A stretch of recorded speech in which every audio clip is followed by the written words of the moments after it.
Ndabasuhuje kandi mbahaye ikaze mwese mukurikirana Vibes and Talk by'umwihariko dukomeje kubashimira ukuntu muri kurushaho kugenda mukurikirana video zacu tugenda tubakorera umunsi ku munsi, dore ko ari video zuzuye amakuru acukumbuye kandi amakuru aba yashakishijwe, amakuru aba yateguwe akanyuzwa kwa chief editor mwenyewe, ubundi akabanza akayablessinga akayaha umugisha akavuga ati ngaho rero nimwitereke bana banjye ubundi mukore rero. Turashimira cyane abantu mukomeje kujya kuri www.vibestalklive.com mugasoma amakuru ariho y'imyidagaduro agiye atandukanye, imikino, politike ndetse n'ibindi byose mukenera kuba mwasanga ku website agiye atandukanye, naho murabisangayo. Reka tubahe ikaze rero mu kiganiro tugiye gukora, nacyo ngira ngo ni ikiganiro cyiza giteguye kandi cyateguranywe ubuhanga. Muri kumwe nanjye Iradukunda Keve Junior, nubwira ko utarakora subscribe ko ari cyo gihe cyo kugira ngo ufyondeho nurangiza tujye tubana umunsi ku munsi. Uyu munsi rero umwandiko tugiye gukora ni umwandiko ukomeye cyane, ni umwandiko uraza kuzamo abagabo bagera kuri 4 kandi ndagira ngo muze kubumva neza. Ndabanza mbabwira amazina yabo aba bagabo 4, ubundi tuze kwinjira muri aba bagabo buri wese tugende tumuganira, mbabwira icyo twateguye tugomba kuza kuba turaganira. Ni umugabo witwa Regis Murambira. Uyu nguyu muramuzi mu itangazamakuru kuturuka kera, umunyamakuru ukomeye cyane w'amakuru y'imikino cyangwa se ukurikirana bya hafi ibintu bijyanye n'umupira w'amaguru hano iwacu mu Rwanda. Hari uwitwa Bruno Taifa, muramuzi cyane, nawe ni umunyamakuru wagacishijeho hano iwacu mu Rwanda nyuma za kwerekeza mu gihugu cya United States of America, aho uyu munsi ari gukora muri Amazon, ariko turaza kuba tumugarukaho. Uyu yitwa Sam Karenzi, nawe muramuzi, ni umunyamakuru w'imikino, ndetse n'uwitwa Ricardi wamaje kuba yerekeza mu kigo cy'ubugenzacyaha cya RIB bakamufata. Ariko ibyo sibyo ndibuze kugarukaho, ahubwo ni iki kintu ngiye kugarukaho. Tugiye kugaruka ku rwango ruri hagati y'aba bagabo babiri. Aba bagabo babiri, uwitwa Bruno Taifa ndetse n'uwitwa Sam Karenzi, ariko uru rwango narwo rukaza kuzamo uwitwa Muramira Regis, bitewe nuko Muramira Regis nawe ntagabanye neza n'uwitwa Sam Karenzi. Uyu Ricardi we nta kibazo kirimo kinini cyane, nubwo nawe atumvikana n'aba bagabo, ariko byanga bikunda hari barahuza ku bw'akazi, kuko Ricardi we na Sam Karenzi barahuza tayari. Ariko kumbwira ngo uwitwa Bruno Taifa arahuza na Karenzi ni ikibazo gikomeye cyane, ari nacyo kintu cya mbere kiri gutuma amakimbirane menshi azamuka. Aya makimbirane mbibutse ko azamutse nyuma y'uko uwitwa Rigani Rugaju agejejwe hehe, agejejwe mu maboko y'ikigo cy'ubugenzacyaha cya RIB, akurikiranyweho ibyaha birimo kwiba ndetse no kubeshya n'ibindi byinshi bigiye bitandukanye. Sindi buze kugaruka mu mwandiko nawe ukozeho, niba ukeneye genda ku biganiro twabakoreye ubundi usome amakuru yose arahangaha. Rero hano hari ibyaha bitandukanye uwitwa Sam Karenzi ashinzwa n'uyu mugabo witwa Bruno Taifa. Ni nyuma y'uko Bruno Taifa yikora agakora ibiganiro byinshi cyane byerekeranye na football ndetse n'amakimbirane bari muri football, kugura no kugurisha abakinnyi, ibiba nyuma ya match buriya ni binini cyane. Buriya reka mbabwire, nimukabone umupira utangiye mukabona mu kibuga ibyishimo ni byose, abantu barishima batsinze, ariko inyuma haraza kuza kuvuka izindi navuga nk'ibindi bibazo byinshi bitandukanye byatewe n'iyo match. Iyo match result yose yazana gutsinda, yazana gutsindwa, byanga bikunda bikurura iki? Bikurura izindi mpaka inyuma, arizo ziza gutera ibibazo byinshi muri football ya hano iwacu mu Rwanda. Uwitwa Bruno Taifa rero mu biganiro agenda akora byinshi bigiye bitandukanye, hagaragaramo gushinza Sam Karenzi ibi byaha bikurikira. Bruno Taifa ashinza Sam Karenzi kuvanga umwuga w'itangazamakuru na business, bigatuma biza kwangiza uyu mwuga w'itangazamakuru. Iki cyo mureke mbanze nkivugeho. Ni byiza ko ubundi umunyamakuru wese aba agomba gukora itangazamakuru mu buryo bwuzuzanyije n'amahame agomba kugenga umunyamakuru, atabangamiye uruhande rumwe, adashyigikiye urundi ruhande. So uyu Sam Karenzi rero, uyu Taifa amushinza ko ashyigikira uruhande rumwe mu bijyanye no gubusesenguzi bwe mu makipe bitewe n'indamu abakura hehe, abakura muri aya makipe agiye atandukanye. Rero Bruno Taifa akabibonamo nk'ikibazo kuko biza kwangiza n'ubundi wa mwuga w'itangazamakuru, kuko yatangiye kugira izindi mpande zitandukanye agira gute abogamiraho. Ugasanga rero biri kwangiza ibintu byinshi cyane muri ba bakinnyi, biri kwangiza ibintu byinshi muri ba batoza, muri ba bafana. Ugasanga byakuriye amakimbirane mu bafana bitewe n'uko uwo munyamakuru abareberera abantu benshi. Umunyamakuru ibintu atangaje abafana babigenderaho tutari bitewe n'uko baba bazi ko yakoze ubushishozi na analize, aba yabashije kubagerera aho batagera, agakuraho amakuru ariyo akayamenya. So iki kibazo kuko ni ikibazo gikomeye Sam Karenzi ashobora gukora kikangiza byinshi muri uyu mupira w'iwacu hano mu Rwanda. Ikindi kintu gikomeye cyane Taifa ashinza uyu munyamakuru Sam Karenzi, avuga ko uyu Sam Karenzi byibuze amushinza ubujura mu makipe no gutanga amaruswa avuye rero mu bijyanye no kuba yagura abakinnyi akanabagurisha. So uyu nguyu Taifa ni umukomisiyoneri w'iki w'abakinnyi, nako Sam Karenzi ni umukomisiyoneri w'abakinnyi bagiye batandukanye. Avuga ko rero muri uku kugura no kugurisha aba bakinnyi habamo ruswa zikomeye cyane, arizo ziza kumunga ndetse zikanangiza icyo nakwita nka lifestyle y'ikipe, sibyo, nk'imibereho y'ikipe, bitewe nuko niba koko uyu mugabo agenda akagura abakinnyi yarangiza akaza mu ikipe akabagurisha, sometimes hari igihe agura abakinnyi batari kuri carte cyangwa se batari kuri calibre y'ikipe iriho. Ugasanga rero biri buze kwangiza umusaruro ya kipe ishobora kuzakura muri shampiyona cyangwa se muri season yose. Ibyo rero Taifa akabibonamo nk'ikibazo n'ubundi kuri Sam Karenzi kiza gutuma nyine ya football yo mu Rwanda yangirika, sibyo.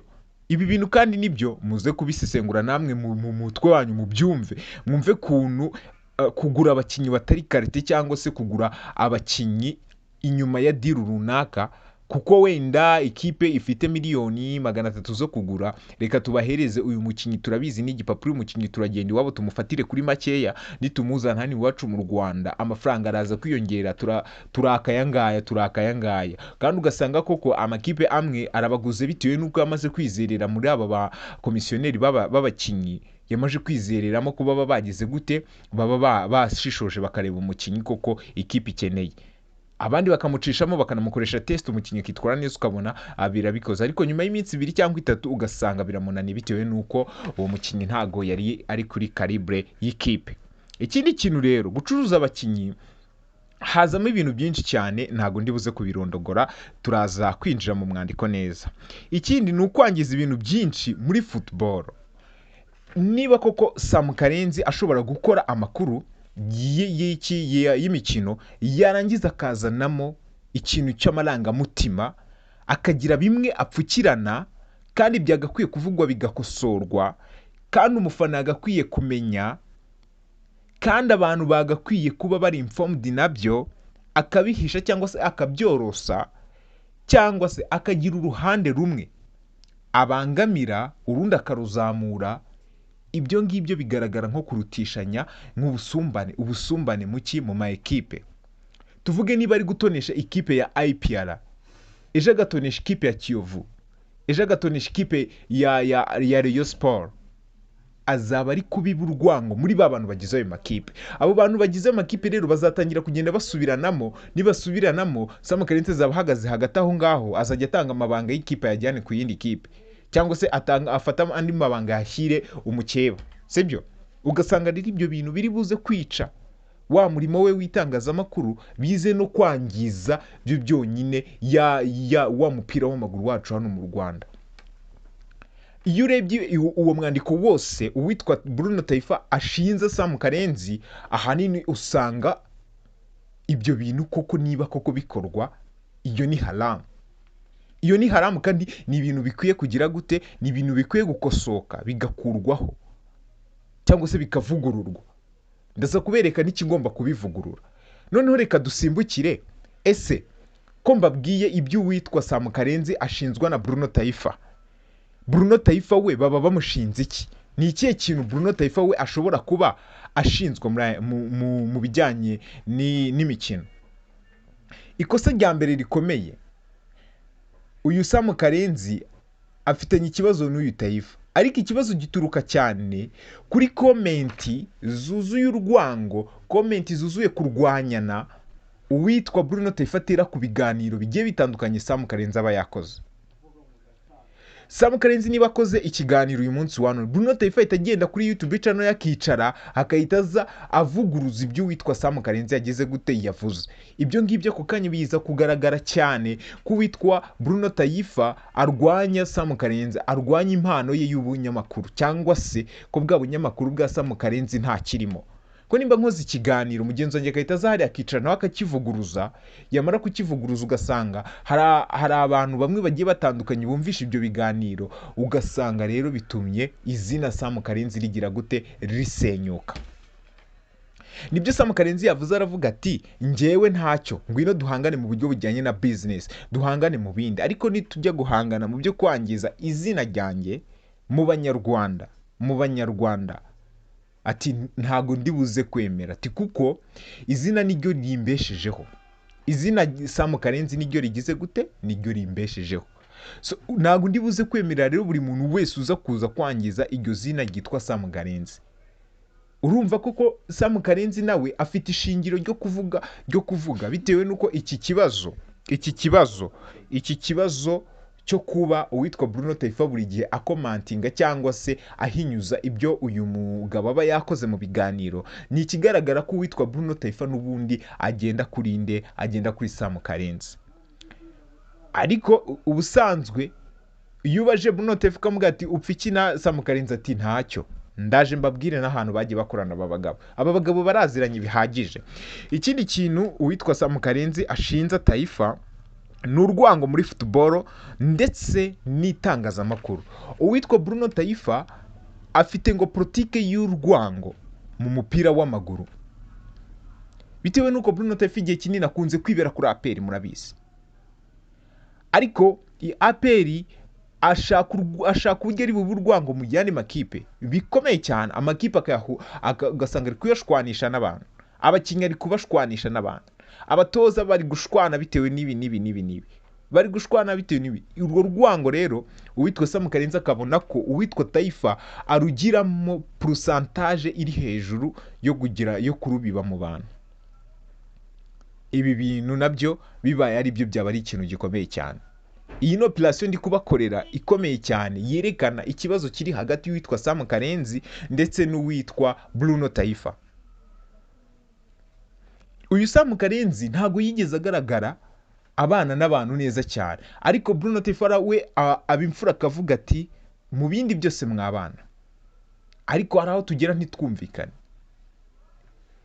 Ndibuka ko hari nasaga yigeze kubaho y'uwitwa Regis Muramira yaje kugirana na Sam Karenzi nawe buriya ntibumvikana, kugeza naho uwitwa Muramira Regis yavuze ngo uyu Sam Karenzi ni umwana kuri njyewe, yaba mu itangazamakuru yaba no muri uwo mupira avuga. Uyu ni umwana, ntago nagakwiye kwicara hariya ngo nyucyorane nawe. Ayo magambo akomeye yerekana agasuzuguro gakomeye, cyangwa se yerekana gucibwa amazi gukomeye kwa Sam Karenzi imbere y'uwitwa Muramira Regis. Ibi bintu birakomeye, urwango ruri hagati y'aba bantu ni urwango rutoroshye. Noneho reka tugaruke uwitwa Bruno Taifa ndetse n'uwitwa Sam Karenzi ni abantu baziranye igihe kinini, ni abantu bakoranye igihe kinini, kuko mwibutse yuko uwitwa Taifa n'uyu nguyu Sam bakoranye kuri Radio 10, murabizi barakoranye igihe kinini kandi mu biganiro by'imikino. Rero baraziranye ntago bashobora gupfa ubusa, nta bagabo bapfa ubusa, ni abagabo kandi bubatse bafatika, bafite n'amafaranga, ayo mafaranga muvuga. So ni ikintu rero badashobora gupfa. Bakoranye kuri Fine FM, even n'uyu nguyu Regis yarahakoze arabizi, kandi Sam Karenzi yari umuyobozi we. Niyo mpamvu kenshi yatinyaga no kugira byinshi avuga cyangwa se atangaza kuri iyi radio. Ubwo rero aba bantu bafite urugwango bwabo ruturuka kera, bafite ibyo bapfa twebwe ubwacu tutari buze kwivangamo. Niyo mpamvu Sam Karenzi akimara gushinga radio, uwitwa Bruno Taifa ndetse n'uwitwa Eto bahise bazana icyitwa TNT FM. igomba gutangira ku itariki 5 z'ukwezi kwa munani tayari, igatangira n'abanyamakuru bagiye batandukanye barimo mu bicu ndetse na Aimé Niyibizi. Abo ni abanyamakuru batandukanye bazatangira, kandi bari abakozi bande ba Bruno ba Sam Karenzi. Ukeneye byinshi kuri icyo kiganiro, nyarukira muri video ziri kuri ino channel, nurangiza uwumve video nyinshi ziragenda zigusobanurira, ziri buze kukugeza ku mwandiko muzima w'uyu munsi. Ndabashimiye cyane mutwabanye, nitwaye Iradukunda Kevin Junior. Wibuke gukora subscribe, ubundi Imana mu ijuru kumere umugisha.